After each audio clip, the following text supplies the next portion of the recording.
साड़ी पहनना इतना आसान नहीं होता है जितना दिखाई देता है। बहुत सारी प्रॉब्लम्स को फेस करने के बाद एक साड़ी पहनी जाती है। ख़ास करके जब हम बिल्कुल नए नए होते हैं तो ऐसी छोटी मोटी प्रॉब्लम्स को तो हमें फेस करना पड़ता है। तो आज का जो वीडियो है वो स्पेशल होने वाला है उनके लिए जिनकी अभी अभी शादी हुई है और उन्हें साड़ी की ABCD तो आती है बट A फॉर एप्पल नहीं आता है। तो आज हम वही ट्राई करने वाले हैं।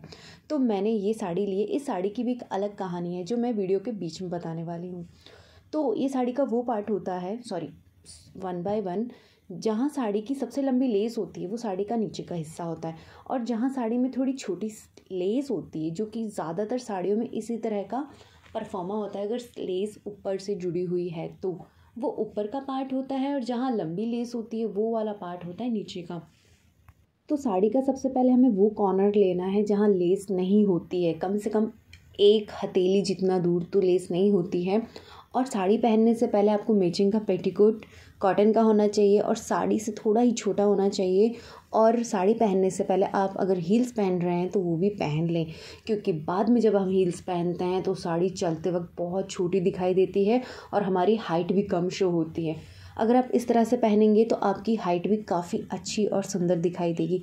तो फर्स्ट जो बेसिक टक होता है वो आपको बिल्कुल सिंपली धीरे धीरे अपने कमर के चारों तरफ टक करना है। कमर के दोनों कॉर्नर में ही फर्स्ट एंड लास्ट टक होगा। साड़ी को इस तरह टक करते वक्त कभी कभी आपके सैंडल में साड़ी फंस जाएगी तो आप उसे इजीली निकाल लें। उसके बाद जो हमें टक करना है, साड़ी बिल्कुल भी इकट्ठी नहीं रहनी चाहिए। आप अपने हाथ की मदद से जितनी भी साड़ी की लेंथ आप पेटीकोट में टक कर रहे हैं उसे पूरा सीधा सीधा टक कर दें। और हमें सिर्फ यहीं तक साड़ी टक करनी होती है, क्योंकि जब हम प्लेट्स बनाएंगे और ज़्यादा हमने उसको अंदर इन किया है तो उसे वापस बाहर निकालना पड़ेगा। तो अब पहले हम पल्लू का पार्ट डिसाइड कर लेते हैं। पल्लू के पार्ट में ये है, अगर आपको साड़ी का पल्लू सिर पे ओढ़ना है तो आप ज़्यादा लंबा पल्लू ना लें, और अगर आपको पल्लू को पीछे ही रखना है प्लेट्स बना के तो आप चाहे जितना लंबा पल्लू ले सकते हैं। इवन आपके हील्स जितना लंबा पल्लू ले सकते हैं। बट अगर आप सिर पे ओढ़ना चाहते हैं तो ज़्यादा लंबा ना लें, सिर्फ आप अपने घुटनों तक का लें, क्योंकि ज़्यादा लंबा जब वो हो जाता है तो ओढ़ने के बाद वो पीछे से एक पूंछ की तरह दिखाई देता है, जो कि बहुत ही गंदा होता है। अब साड़ी में ये होता है, पहले चाहे आप शोल्डर की प्लेट्स बनाएं या पहले आगे की प्लेट्स बनाएं, साड़ी में 2 जगह प्लेट्स बनती हैं। जो सिंपल साड़ी हम उल्टे पल्लू की पहनते हैं उसमें 2 जगह साड़ी की प्लेट्स बनती हैं। तो आपकी श्रद्धा कपूर, आप जहाँ चाहे वहाँ प्लेट्स बना सकते हैं। तो इस वाले फैब्रिक को आपको कमर के पास ले जाके एक सेफ्टी पिन लगा दें या फिर कमर में ही टक कर लें। तो मैं सबसे पहले बना रही हूँ पल्लू का पार्ट। तो जो साड़ी में नीचे वाली लेस होती है जो कि सबसे लंबी होती है, प्लेट्स बनाते वक्त वो ऊपर की तरफ आता है, और जो ऊपर वाला पार्ट होता है जहाँ छोटी लेस होती है वो आपके शोल्डर पर नीचे की तरफ होती है। कहने का मतलब है कि एक साइड आपका लेफ़्ट और एक साइड आपका राइट साइड होगा, दोनों में से। बट आपको ध्यान ये देना है कि जो नीचे वाला साड़ी का पार्ट है जहाँ पे फॉल लगता है वो वाला पार्ट प्लेट्स में ऊपर की तरफ रहता है, यानी कि उसकी लेस ऊपर आती है। क्योंकि अक्सर जब हम साड़ी पहनते हैं तो गड़बड़ हो जाता है, कभी दोनों राइट कभी दोनों लेफ़्ट। पर एक नॉर्मल साड़ी में एक लेफ़्ट एंड एक राइट साइड होता है। जो नीचे वाला होता है वो आपके नेक की साइड आता है और जो ऊपर वाला आता है वो आपके शोल्डर की साइड आता है।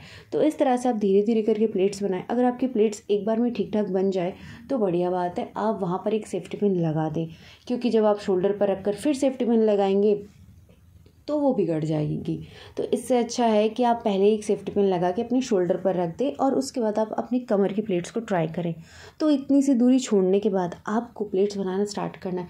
ये साड़ी लाइट वेट है तो इतनी दिक्कत नहीं आएगी, पर जो हैवी वेट साड़ीज़ होती है उनमें प्लेट्स बनाने में बहुत दिक्कत आती है, क्योंकि प्लेट्स छूट भी जाती है। तो एक नॉर्मल साड़ी में, और आप मेरी तरह नॉर्मल दिखाई देते हैं, तो कम से कम 5 प्लेट्स आएंगी। ज़्यादा प्लेट्स हो जाती हैं तो वो बहुत ज़्यादा गुच्छा टाइप हो जाती है, कमर में एकदम फूली फूली हो जाती है। कि जो बनारसी साड़ियाँ होती है जो सिंथेटिक कॉटन की होती है वो बहुत ज़्यादा फूल जाती है।